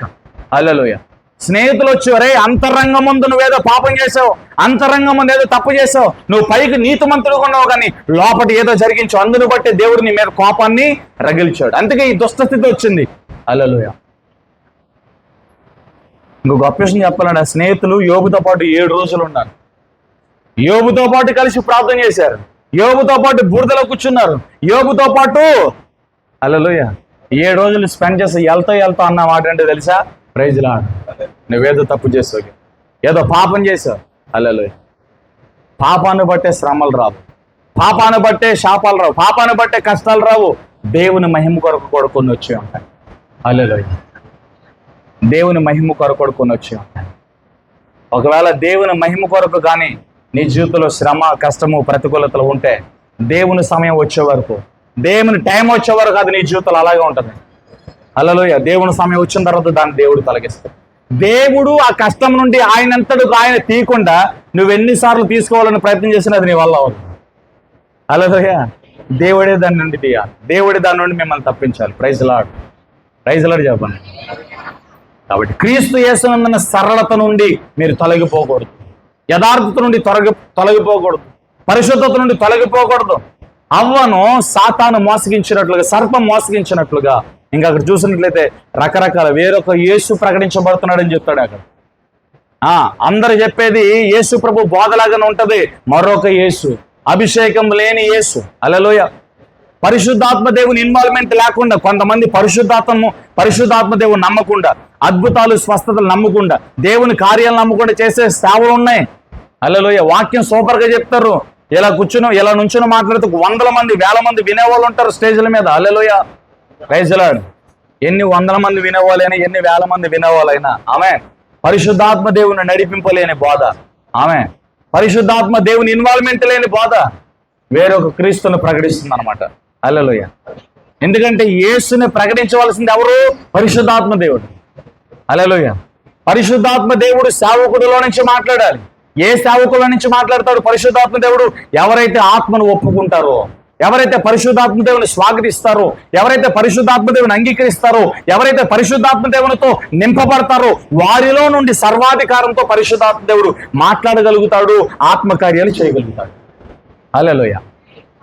పరిశుద్ధాత్మ దేవుడి ఇన్వాల్వ్మెంట్ లేకుండా చాలా రకరకాల ట్రైనింగ్లు ఉన్నాయి.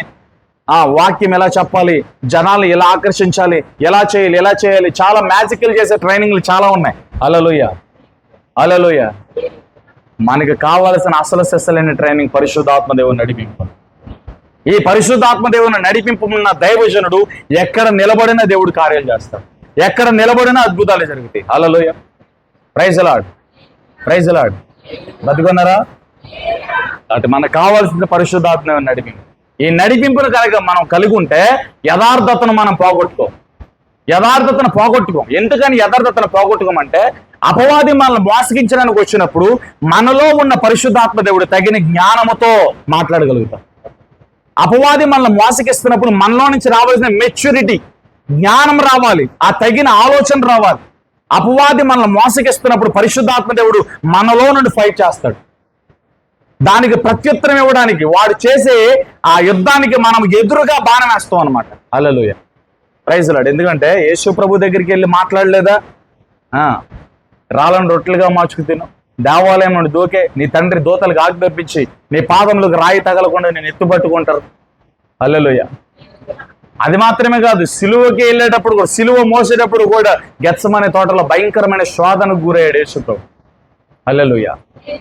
ఈ శోధనలు, ఈ టెంప్టేషన్లు, ఈ భావోద్రేవాలు, శరీరంలో కామాభిలాషలు, వీటన్నిటిని కూడా మనం ఎదిరించాలి అంటే, జయించాలి అంటే కామ తురాత, కామాభిలాష, హల్లెలూయా, స్త్రీలోను పురుషులోను ప్రతి ఒక్కరిలో రగులుతూ ఉంటుంది. ఇది కంప్లీట్ గా చావాలి అంటే పరిశుద్ధాత్మ దేవుడు మనలో ఉండాలి. పరిశుద్ధాత్మ దేవుడు లేనిచో ఏదో ఒక మూల, ఏదో ఒక చోట పడి పాపంలో చేస్తాం. హల్లెలూయా. Praise the Lord. మనుషులకు మనం ఎక్కడ ఉంటాం? మన ఆలోచనలో, మన తలంపుల్లో పాపం చేసేస్తూ ఉంటాం. రకరకాల వ్యక్తులు ఊహించేసుకుంటాం, రకరకాల స్త్రీలను ఊహించేసుకుంటాం. హల్లెలూయా. ఆలోచనలతో పాపం, తలంపులతో పాపం. నువ్వు ఎక్కడే ఉంటావు, నీ శరీరం ఎక్కడ ఉంటుంది? భయంకరమైన పాపం. తిండి విషయాల్లో పాపం, ధన విషయాల్లో పాపం. హల్లెలూయా. ఈ యథార్థతను విడిచిపెట్టాలి. యథార్థత కలిగి ఉన్నాను. యథార్థవంతుల ప్రార్థనే దేవుడు అంగీకరిస్తాడు. యథార్థవంతుల భక్తి దేవుని చేత అంగీకరించబడుతుంది. హల్లెలూయా. అందుకని యోబులో నుండి అపవాది చేసిన ప్రాముఖ్యమైన ప్రయత్నం యథార్థతను దొంగిలించాం. హల్లెలూయా. యథార్థతను దొంగిలిస్తే ఎవరు గెలిచినట్టు చెప్పండి? యోబులో నుండి యథార్థతని కనుక అపవాది దొంగిలిస్తే ఎవరు గెలిచినట్టు? దేవుడు గెలిచినట్ట, సాతాను గెలిచినట్ట? హల్లెలూయా. యోబు అపవాదికి అవకాశం ఇవ్వాల. భార్య వచ్చి తిట్టినప్పుడు మూర్ఖురాల వల్ల మాట్లాడితే, నా భాషలు చెప్పాలంటే ఎక్కువ మాట్లాడితే మొఖం పగిలవద్దు, పో బయట. హల్లెలూయా. నేనైతే అలాగే తడతా, ఎక్కువ మాట్లాడితే మొఖం పగిలవద్దు, పో. దేవుడిచ్చాడు, దేవుడు తీసుకున్నాడు, అంతే. హల్లెలూయా. అంటే మన భాషలో చెప్పాలంటే మూర్ఖురాల అంటే అర్థం ఏంటి? మూర్ఖురాల అంటే కళ్ళు మూసుకుపోయినాయి నీకు, దేవుడు చేసిన కార్యాలు, దేవుడిచ్చిన ఆశీర్వాదాలు నువ్వెందుకు మర్చిపోయి మూర్ఖురాల్లా మాట్లాడుతున్నావు? మూర్ఖురాలంటే తెలిసి అవిధేయతతో మాట్లాడిన వారిని మూర్ఖురాలు అంటారు. అన్నీ తెలిసి ఎందుకు ఇలా చేసేవారు అన్న వాళ్ళు మూర్ఖులు అంటారు. భార్యకి అన్నీ తెలుసు కదా, అన్ని చూసింది కదా, అందుకనే ఆ పదాన్ని ఉపయోగించాడు యోబు గారు, మూర్ఖురాల. యెహోవా ఇచ్చిన యెహోవా తీసుకుని, తెలీదా ఇవన్నీ నేను సంపాదించానో మనకు దేవుడిచ్చాడా? హల్లెలూయా. ఇచ్చిన 10 మంది పిల్లలు ఎవరిచ్చారు? దేవుడిచ్చాడు. ఇచ్చిన సంతానం దేవుడిచ్చాడు, మందలు దేవుడిచ్చాడు, ఆస్తిపాస్తులు దేవుడిచ్చాడు, ఇల్లు దేవుడిచ్చాడు, శరీరం దేవుడిచ్చాడు, నిన్ను కూడా దేవుడిచ్చాడు. దేవుడు తీసుకున్నాడు. హల్లెలూయా. ఎంత యథార్థత అండి బాబు. అసలు ఆ యథార్థత ఈరోజు ఏ సేవకుల్లో చూస్తాము, ఏ విశ్వాసంలో చూస్తాము, ఈరోజు ఏ క్రైస్తవ తరంలో మనం చూస్తాం ఈ యథార్థత. హల్లెలూయా. Praise the Lord. యథార్థతను విడిచిపెట్టకండి. యథార్థత కలిగి ఉంటేనే నువ్వు శ్రమల్లో పాస్ అవుతావు. యథార్థత ఉంటేనే ఓర్చుకోగలుగుతాం. మనం శ్రమ ఓర్పుని తీసుకురావాలంట. ఓర్పు ఎప్పుడు వస్తుందో మన యథార్థవంతులమైతే ఓర్చుకుంటాం. ఏది ఏమైనా నా ప్రాణం పోయినా నేను దేవుని కోసం నిలబడతాను. ఈ పట్టుదల, ఈ యథార్థత నీలో ఉన్నప్పుడు అది ఓర్పుకు దోహదపడుతుంది, ఓర్పుకు కారణమవుతుంది. హల్లెలూయా. చాలా మంది చెప్తారు ఈ ఓర్పు ఉండదు. ఎంతకాలం తమ్ముడు, ఎంతకాలం అక్క, దేవుని వాక్యాలు, దేవుని ప్రవచనాలు, దేవుని వాగ్దానాలు జీవితంలో ఎన్నో ఉన్నాయి. ఇంకెంతకాలం అంత కంగారు పడమాకు. హల్లెలూయా. దేవుడు చేసే వరకు వెయిట్. దేవుడు ఖచ్చితంగా కలుగజేసుకుంటాడు. దేవుడు ఖచ్చితంగా కార్యం చేస్తాడు. హల్లెలూయా. ఎంతకాలం అంటే సమయము ఆయన స్వాధీనంలో ఉంది. ఆమేన్. ఎంతకాలమైనా కలిగిందని గట్టిగా పట్టుకోవాలి. ఆమేన్ చెప్పండి. కలిగిందాన్ని గట్టిగా పట్టు. దేవుడు అన్యాయస్తుడు కాదండి. మిమ్మల్ని దాటిపోయే దేవుడు కాదు. మిమ్మల్ని విడిచిపెట్టి వెళ్ళిపోయే దేవుడు కాదు. తగిన సమయమందు మిమ్మల్ని హెచ్చించే దేవుడు. హల్లెలూయా. తగిన సమయమందు మిమ్మల్ని హెచ్చించే దేవుడు. యోబు యథార్థతను పోగొట్టాలని అపవాది చేసింది, కానీ అపవాది వాళ్ళ కాల యోబు యథార్థతను కాపాడుకున్నాడు, నీతిని కాపాడుకున్నాడు. హల్లెలూయా. రెండో వెపన ఏంటో తెలుసా? నేరాలు మోపింది. నేరాలు మోపితే కొద్దిగా బలహీన పడతాడని రెండోదిగా నేరాలు మోపింది. భార్యలో నుంచి యథార్థత మీద బాణం వేశాడు. స్నేహితుల నుంచి నేరాలు మోపడం ప్రారంభించాడు. హల్లెలూయా. నీ ఇంటి వారు, నీ అయిన వారు కానివారు అందరూ కూడా నేరాలు మోపుతారు. నువ్వు అప్పుల్లోకి వెళ్ళినప్పుడు, రోగుల్లోకి వెళ్ళినప్పుడు నీతో మంచిగా మాట్లాడతారు, కానీ వాళ్ళు అలాగే అండి, వీళ్ళు ఎలాగండి, వాళ్ళు ఆ ఖర్చులు చేశారు, వీళ్ళు ఈ ఖర్చులు చేశారు, అందుకే వాళ్ళు అప్పుల్లోకి వెళ్ళిపోయారు. నా మాట వినలేదండి, వాళ్ళు అలా చేశారు, ఎలా చేశారు, అందుకే వాళ్ళు రోగాల్లోకి వెళ్ళిపోయారండి. నీకు చేతనైతే సహాయం చేయి. నీకు చేతనైతే వారి గాయాలు కట్టడానికి ప్రయత్నించాయి. నీకు చేతనైతే 4 మంచి మాటలు చెప్పడానికి ప్రయత్నించాయి. అంతేగాని బాధించబడుతున్న వారి దగ్గరికి వెళ్ళి వారి పుండుల మీద కారాలు జల్లి వారిని బాధ పెట్టి రామాకండి దయచేసి. హల్లెలూయా.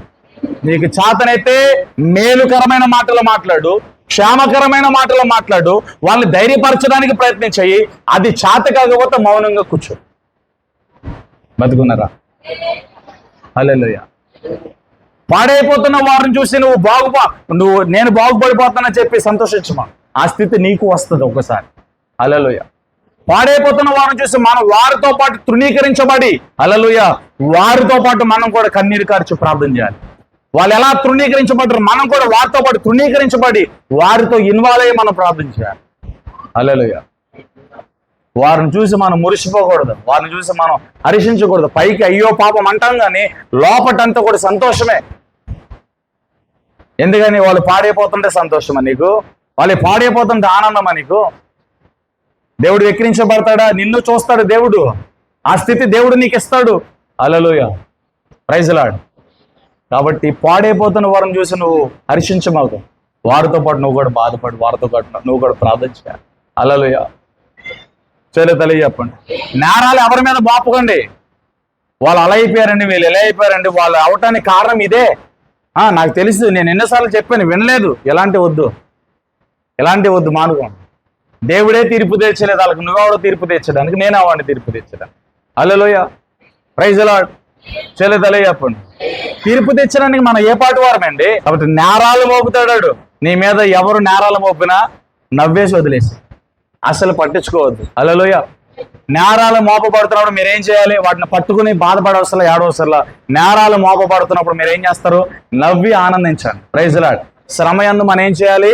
నేరాలు మోపబడుతున్నప్పుడు ఏం చేయాలి? ఓర్చుకొని సంతోషించాలి మనం. హల్లెలూయా. అనుకుంటే అనుకోను, ఏ కారణం చేతనా ఎవరైనా నేను నిందించినా, నీ మీద చెడ్డగా మాట్లాడినా, నీ మీద అబద్ధపు సాక్ష్యాలు పలికినా మీరు ప్రత్యుత్తరం ఇవ్వద్దు. హల్లెలూయా. మౌనం అయిపోండి, నవ్వేసేయండి, హల్లెలూయా చెప్పండి, వచ్చేయండి. దేవుడు చూసుకుంటాడు. ఆమేన్. మిమ్మల్ని అన్నంత మాత్రాన మీ విలువ దేవుని దగ్గర తగ్గదు. గుర్తుపెట్టుకోండి. నీ గురించి, నా గురించి కొంతమంది మనుషుల దగ్గర మన విలువ తగ్గించవచ్చు, కానీ నీ విలువ దేవుని దగ్గర ఎట్టి పరిస్థితుల్లో తగ్గదు. ఎందుకంటే నిన్ను లోపట బయట ఎరిగిన వాడాయి. హల్లెలూయా. మనుషులు ఒక కోణంలో నన్ను అర్థం చేసుకుంటారు, ఒక కోణంలో నన్ను అర్థం చేసుకోలేరు. నిన్ను కూడా అంతే. నీ గురించి మంచిగా మాట్లాడేవారు ఉంటారు, చెడ్డగా మాట్లాడేవారు ఉంటారు. ఈ మాటలో లక్ష్య పెట్టొద్దు. నిన్ను నన్ను లోపట బయట ఎరిగిన వాడు దేవుడు. ఆమేన్. మనుషులు ఎదుట నీ విలువను తగ్గించి నీకు రావాల్సిన వాటన్నిటి పాడు చేశారనో పోగొట్టారనో బాధపడవసరలా. దేవుని యొద్ద నుండి నీ యొద్దకు రావాల్సిన ప్రతి దీవెన నీ దగ్గరకు వస్తుంది. మనుషుల దగ్గర నుంచి వాటిని దొంగిలిస్తారేమో, కానీ దేవుడి దగ్గర నుంచి వచ్చేదాన్ని ఎవరు దొంగిలించలేరు. అదేనా? మనుషులు ఇచ్చే ఈవులను పాడు చేస్తారేమో, కానీ దేవుడిచ్చే ఈవెను ఎవరు ఆపలేడు. ఆమేన్. హల్లెలూయా. కాబట్టి 500 కాగితాన్ని 2000 రూపాయల కాగితాన్ని మనం నలిపేసినంత మాత్రం దాని విలువ తగ్గదు. అది నలిగినా, అది పాతదైనా దాని విలువ అంతే. హల్లెలూయా. మనుషులు ఎదుటి కూడా నీ జీవితం ఇంతే. Praise Lord. నీ గురించి ఎంతమంది చెడ్డగా మాట్లాడినా, ఎంతమంది మనుషులు ఎదుట నీ విలువ, నీ పరువు, నీ ప్రతిష్ట తీసే రీతిగా మాట్లాడినా దేవుని దగ్గర నీ విలువ మాత్రం భద్రంగా ఉంది. అదేనా? కాబట్టి మనుషుల మాటలను అసలు లక్ష్య పెట్టద్దు. ఎవరు ఎన్నన్నా ఏమన్నా, సంఘస్థలన్నా, బయట వాళ్ళన్నా, వాళ్ళన్నా, వీళ్ళన్నా నవ్వి ఊరుకో. ఒక రోజున సమాధానం చెప్పే రోజు రాబోతుంది. సమాధానం చెప్పే రోజు వచ్చే వరకు మౌనంగా ఉండు. తర్వాత దేవుడే వారికి సమాధానం చెప్తాడు. అదేనా? భయపడే అవసరంలా, బాధపడే అవసరంలా, గింజేసుకో అవసరం లేదు. నువ్వు భయపడి బాధపడి గింజుకున్నంత మాత్రం మూరడు అదుకుని కాలేవు. హల్లెలూయా. నల్లదానిలో ఒకటి తెల్లగా చేయలేవు, తెల్లదానిలో ఒకటి నల్లగా చేయలేవు. కాబట్టి నిన్ను గురించి ఆయన చింతిస్తున్నాడు. మీ చింత యావత్తు ఆయన మీద వేయాలి. హల్లెలూయా. యోబు అదే చేశాడు. భార్య వచ్చి యథార్థత మీద మాట్లాడింది, స్నేహితులు వచ్చి నేరాలు మోపారు. నీ మీద ఎవరు నేరాలు మోపినా బాధపడద్దు, భయపడద్దు. హల్లెలూయా. ఒకవేళ ఆ నేరం నిజమైతే దాన్ని వెంటనే ఒప్పుకొని విడిచిపెట్టు. ఆ పాపం ఒకవేళ నీలో ఉంటే అది నిజమైన నేరారోపణ అయితే వెంటనే విడిచిపెట్టు, వెంటనే దాన్ని ఒప్పుకో. వెంటనే దేవుడు క్షమిస్తాడు. దాని మీద ప్రభుత్వం నీ మీద చేయదాక, ఆ పాపం యొక్క శాపం యొక్క ప్రభుత్వం నీ మీద ఉండదు. దేవుడు ఎప్పుడైతే ఆ పాపాన్ని క్షమిస్తాడో ఆ శాపం కూడా విరిగిపోతాడు. ఆమేన్. కాబట్టి నువ్వు ఎలాంటి పరిస్థితుల్లో ఉన్నా, మనుషులు క్షమించినా క్షమించకపోయినా దేవుడు మనకు క్షమిస్తాడు. మనుషుల్ని అస్సలు కేర్ చేయొద్దు, వారి మాటల్ని కేర్ చేయొద్దు, అసలు పట్టించుకోవద్దు. మోగ కప్పలాగా చెవిటోళ్ళలాగా ఉండంతే. మోగ కప్ప ఏం మాట్లాడదు. హల్లెలూయా. చెవిటి కప్ప ఏమీ మాట్లాడదు. నువ్వు కూడా అలాగే కూడా ఎన్ని వినపడుతున్నా దేవుడే చూసుకుంటాడు. ఒక రోజున నాకు సమయం వస్తుంది, దేవుడు నాకు అవకాశం ఇస్తాడు, నేనేంటో నేను ప్రూవ్ చేసుకుంటాను.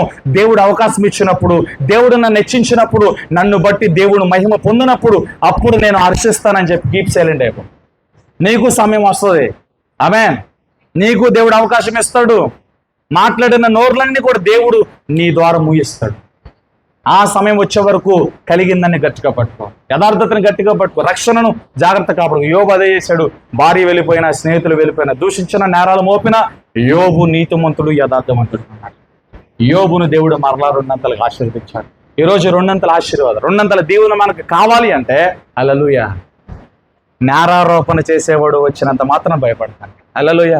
నిందల నేరాలు మోపినంత మాత్రాన భయపడకండి. పలానా ఓడు అలాగండి, పలానా ఓడు ఎలాగండి అనుకోనవండి, పర్లేదండి, ఏం పర్లేదండి. ఎంతమంది మనుషుల దగ్గర మిమ్మల్ని అలర చేస్తారో చేసుకోనివ్వండి, పర్లేదు. ఎంతకాలం చేస్తారో చేసుకోనివ్వండి, ఎంతకాలం అంటారో అన్నవండి. పలానోళ్ళు అలాగండి ఎలాగండి, అవి నీ చెవులు కనపడుతున్నప్పుడు నిజంగా బాధ ఉంటుంది. నా గురించి వినపడుతున్నాం, నాకు బాధ ఉంటుంది. నీ గురించి నీకు ఎంతకాలం అలర చేస్తారండి.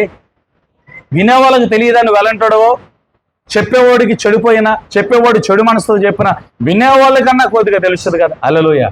Praise Lord. పోనీ వినేవాడు కూడా చెడిపోయిన మనసుతో విన్నా హల్లెలూయా. దేవుని దగ్గర నీ స్థానము పదిలంగానే ఉంది. దేవుని దగ్గర రెస్పెక్ట్ తగ్గదు, దేవుని దగ్గర నీ మర్యాద తగ్గదు, దేవుని దగ్గర నీ విలువ తగ్గదు. నువ్వేంటో, నీ స్ట్రాటజీ ఏంటో, నీ మనసు ఏంటో, నీ ఆలోచన ఏంటో, నీ తలంపు ఏంటో, నీ భారం ఏంటో ఎరిగిన వాడు దేవుడు. కాబట్టి భయపడుకో, బాధపడుకో. యోబులో మార్పు లేదు. యోబు స్థిరత్వం కలిగిన వాడు. యోబు నీతిమంతుడు. నిందలు నేరాలు మోపిన యోబు దేవునికి నమ్మకంగా ఉన్నాడు. ఈరోజు నీ స్థితి మనకు కావాలి. అందుకే అంటున్నాడు, నన్ను అందరూ విడిచిపెట్టారు, నేను కురుపుగా ఉన్నాను, నా మార్గము దేవునికి తెలియదు. నా మార్గము దేవునికి తెలియను. అలాగే అందరూ నేను అంటున్నా, నిందలు మోపుతున్నా, నేరాలు మోపుతున్నా, అన్ని మార్గాలను ముయ్యిపడి ఏం చెయ్యాలో తెలియని యోబు లాంటి స్థితిలో నీవు ఉంటే నీ మార్గము దేవునికి తెలుసు. నిన్ను నడిపించడం దేవునికి తెలుసు, నిన్ను ఎత్తుకోవడం దేవునికి తెలుసు, నిన్ను ఆశీర్వదించడం దేవునికి తెలుసు. హల్లెలూయా. కాబట్టి మనుషుల మాటలకు గాయాలు పొందమాకండి. మనుషుల మాటలు ఖచ్చితంగా గాయాలు చేస్తాయి. ఆ మనుషుల మాటలను వింటేనే గాయాలు అవుతాం. హల్లెలూయా. వెనకో ఎవరు ఎన్నన్న, తోబుట్టువులే వచ్చాను, అన్నదమ్ములే వచ్చాను, కట్టుకున్నదే అన్న, కట్టుకున్నవాడే అన్న, ఎవరు ఎన్నన్న. హల్లెలూయా. Praise lord. కొంతమంది అపవాదికి ఎలా అవకాశం ఇస్తారంటే మాట చెప్తారు.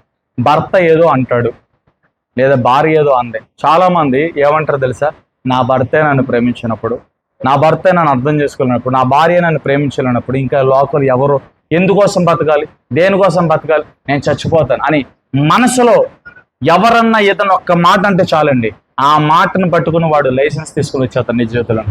హల్లెలూయా. ఏ కారణం చేతనే నేను చచ్చిపోతాను, ఇక నాకు అనవసరం, ఈ బ్రతుకొద్దు, ఈ జీవితం వద్దని నువ్వు మనసులో అనుకుంటే చాలు. ఎవరి దగ్గర అనవసరం, నువ్వు మనసులో అనుకుంటేనే చాలు. హల్లెలూయా. అపవాదికి నువ్వు అవకాశం ఇచ్చేసినట్లే. వాడు వచ్చేస్తాడు నీ జీవితంలోకి. ఇక నీ జీవితంలో మరణాపేక్ష స్టార్ట్ అవుతుంది అంతే. ఏలియా ఎలాగనుకున్నాడు? ఇంకెందుకు ఎంత గొప్ప పరిచయం చేసి యెజెబెలు చేతులు ఆహాబు చేతులు చావడం ఏంటి? ప్రభువా నేను ఇప్పుడే చచ్చిపోతాను, నన్ను తీసేసుకో, నా పితరులతో పాటు నేను నిద్రించుకాక అన్నాడు. హల్లెలూయా. ఏలియాలో ఏ అపేక్ష హృదయం ఉంది? మరణాపేక్ష హృదయం. హల్లెలూయా. Praise the Lord. కొంతమంది పిరిగాత్మ ఉంటుంది. పిరిగాత్మ పనిచేస్తుంది. శ్రమల్లో, కలవరాల్లో, అప్పుల్లో, వ్యాధుల్లో, ఇబ్బందుల్లో ఇక నాకు స్వస్థత రాదు, అప్పు నుండి విడుదల పొందలేను, నా జీవితం ఇంతే, నా బాధ ఇంతే, నా పరిస్థితి ఇంతే అని పిరిగాత్మతో బాధపడుతూ ఉంటారు. హల్లెలూయా. ఎప్పుడే ఒకటి చెప్తున్నా, నిన్ను నువ్వు తక్కువ చేసుకున్నా, నా వల్ల ఏమీ కాదన్నా, నా జీవితం వేస్ట్ అన్నా, నాకు చావే శరణ్యం అన్నా, ఎలాంటి అవిశ్వాసపు మాటలు నీ నోటులో నుండి పైకి వినబడేటట్లుగా వచ్చినా లోపట నీ మనసులో నువ్వు అనుకున్న అపవాదికి తెలుస్తుంది. నువ్వు అపవాదికి అవకాశం ఇచ్చినట్లే. కాబట్టి మనసులోనూ పైకి వినబడేటట్లుగా కూడా ఏ విషయంలో కూడా అవిశ్వాసపు మాట మాట్లాడొద్దు. అది ఏ పరిస్థితి అయినా ఆ పరిస్థితి యేసు ప్రభువుకు తెలుసు.